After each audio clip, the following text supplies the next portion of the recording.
he taught in three successive stages. First turning of the wheel of Dharma was from the point of view of duality. It was from the point of view of how a consciousness enmeshed in duality could start to begin the process of undoing that dualistic enmeshment.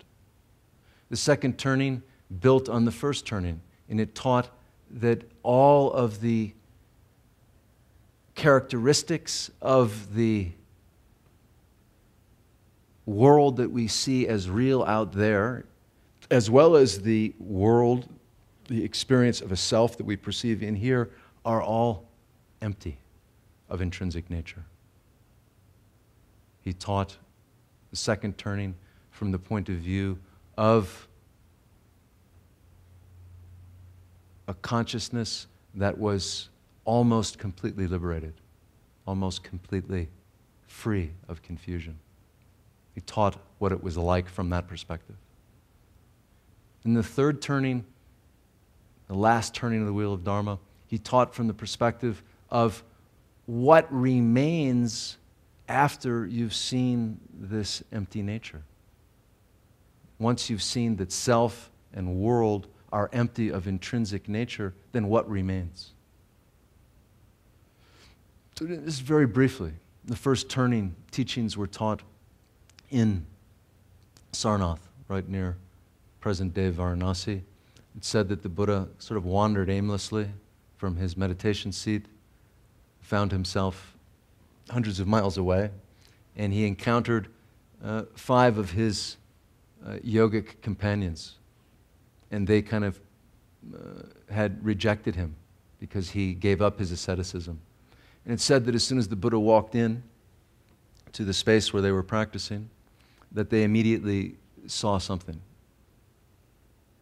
And they spontaneously stood up. The Buddha sat down and said, "I have something to tell you." And he proceeded to teach the Four Noble Truths.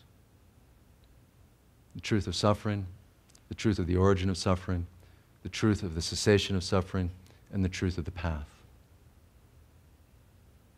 He taught the way in which we exist in dualistic mind, taught that the nature of dualistic experience is suffering. He taught that the cause of that suffering is the constant effort to separate from our experience and manipulate the world externally and internally. And that process then creates a certain kind of craving based on ignoring our true nature. He taught that that's not all there is. He taught in the third truth that there is a gap in that dualistic process. There's a gap in the dream. It's not actually solid or real. And then he taught a path for overcoming that. The path basically can be described as having 3 components. Discipline, the Sanskrit word is shila, meditation or samadhi, and prajna. Wisdom or correct knowing.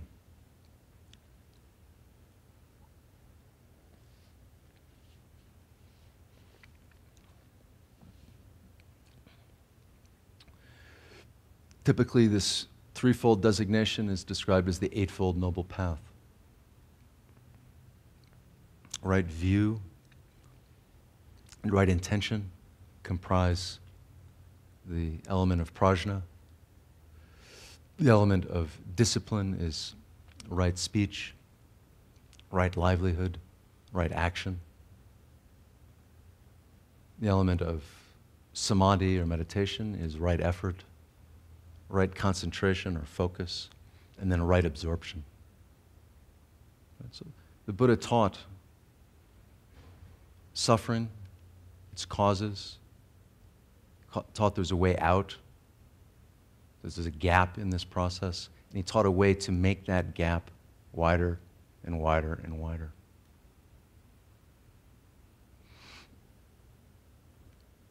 Second turning and building upon that was taught in Rajgir, kind of on the other side of northern India. And this is essentially given to you as the Heart Sutra teaching. He taught about the emptiness of all inner and outer phenomena. Om Gate Gate Paragate Parasamgate. Bodhisvaha proclaims the essence of these Prajnaparamita teachings. And as Ken so eloquently puts it, what the Buddha fundamentally refuted in these second turning teachings was the philosophical basis of the first turning. He refuted the fact that there are these irreducible phenomena or dharmas that all of our experience can be boiled down into. He showed that those too are just compounds. Useful compounds because they help us liberate ourselves from confusion, but they don't intrinsically or inherently exist either. As the Indian joke goes, it's just turtles all the way down. This world is not resting on anything solid. The rabbit hole goes much deeper than we think. And the third turning teachings were given supposedly in response to a king who said to the Buddha, "Your teachings move me, your teachings are of great benefit, but I don't want to renounce my kingdom. In fact, I can't." And the Buddha taught then a way for him to not do that. These teachings were given in an Indian town called Vaishali. And the teachings that were fundamentally revealed at that time are the teachings on Buddha nature. That what remains when we see through our solidification or we see through our dream, what remains is luminosity. What remains is a brilliance beyond thought. What remains is externally a sacred world, a world that's intrinsically illuminated from its own side. And what remains is our own experience of consciousness as being free of egoic solidification, but not free of qualities. In particular, qualities of clarity or wisdom, the ability to see and discern clearly. It's not free of the quality of compassion, not free of a sense of potency, ability to actually engage skillfully and brilliantly with the world.